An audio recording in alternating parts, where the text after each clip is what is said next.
Roro Noah Zoro, the three sword-style samurai, Luffy's right-hand man, and without a doubt, one of the most important and beloved character in One Piece. Despite being highly liked in the One Piece fandom, a lot of fans are waiting one thing concerning this character: his death. All the speculation about Zoro's death started off in the color spread shown in chapter 784 called Picnic with Zombies. First of all, in this color spread, we can see Zoro drinking with a zombie. Then we can see him wearing a black t-shirt with a skull on the back, and the sleeve of this shirt says Ultimo, meaning the last in Spanish. But it's not just these subliminal messages that led to fans believing that Zoro could die later on in the show. Zoro is literally sitting down on a tombstone which has the number 944.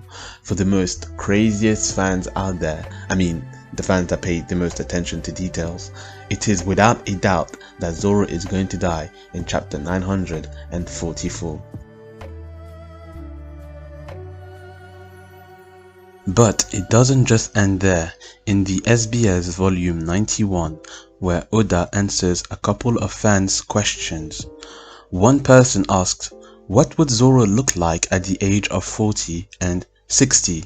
To which Oda answers with a drawing which was introduced by this phrase: if he lives on without any major problems, I think it would be something like this. And just this phrase was enough to get all the One Piece fans excited, because it confirmed that Zoro could potentially die and that it will happen in chapter 944. Now we know that Zoro doesn't die because we've clearly passed chapter 944 and he's not dead.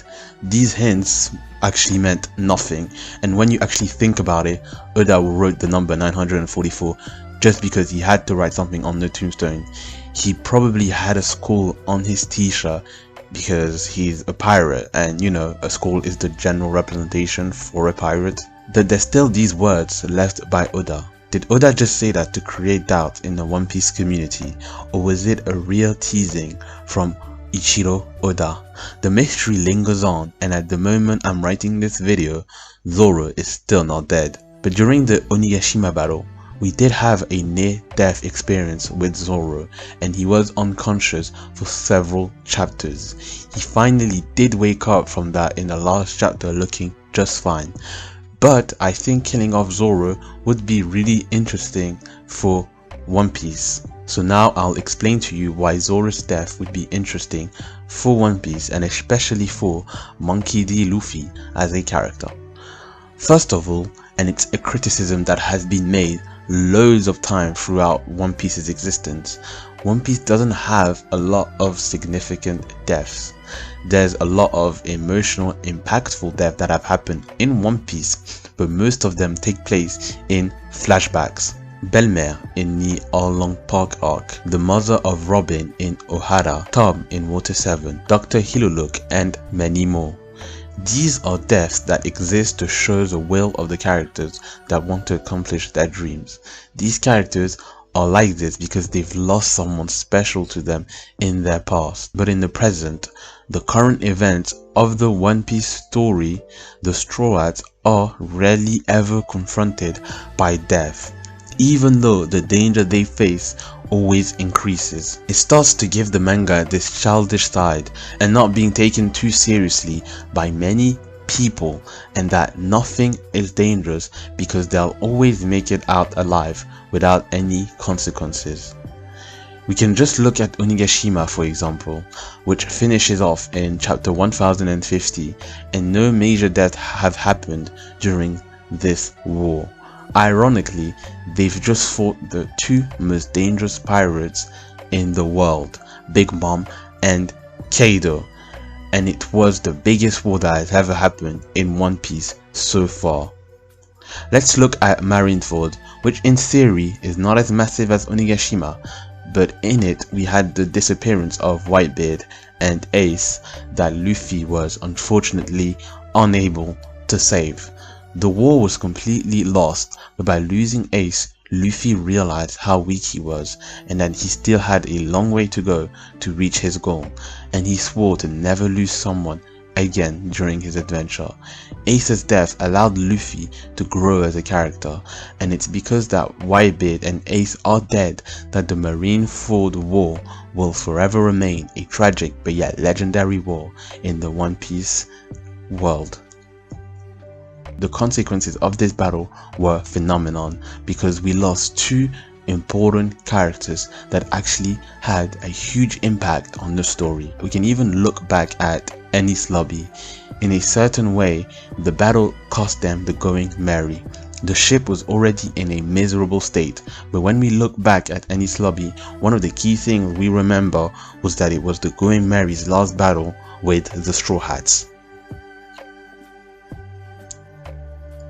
Whereas in Onigashima, the battle seems to not have any major consequences in the end. It is true that the people of Wano were treated like slaves and had miserable lives for 20 years, but that doesn't really concern the Straw Hats or Luffy directly. When you look at a huge battle, a massive victory is measured by what we've saved and accomplished, but also by what we've lost during this battle. Luffy and his crew haven't really lost anything during their post-time skip journey. A death like Zoro's character would be shocking and striking and would confirm the legendary status of the war they've just had. Also, in terms of character development, Zoro's death would be very interesting for Luffy's character. It'll make him grow as a captain and would force him to face the devastating reality of losing one of his crew members that did everything for him to become Pirate King. It'll be a situation to deal with very differently than Ace's death. In the present time, Luffy seems to be at peace with Ace's passing and has come to accept it.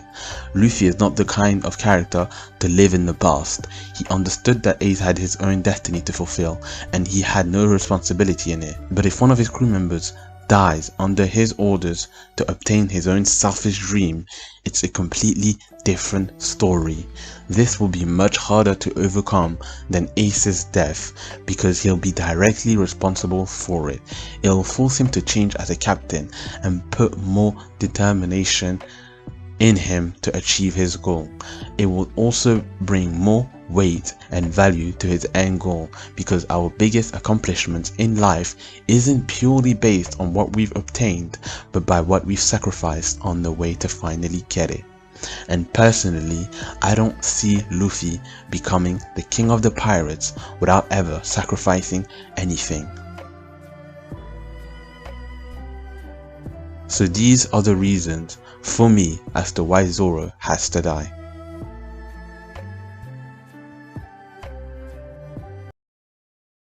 So thank you guys for making it till the end of the video. Don't forget to subscribe and like if you enjoyed this video, and leave a comment because I read every single comment I get. So share your opinion down below and I'll definitely respond to you. Now, it's been your boy Scroll62 and I'll see you guys soon. Bye.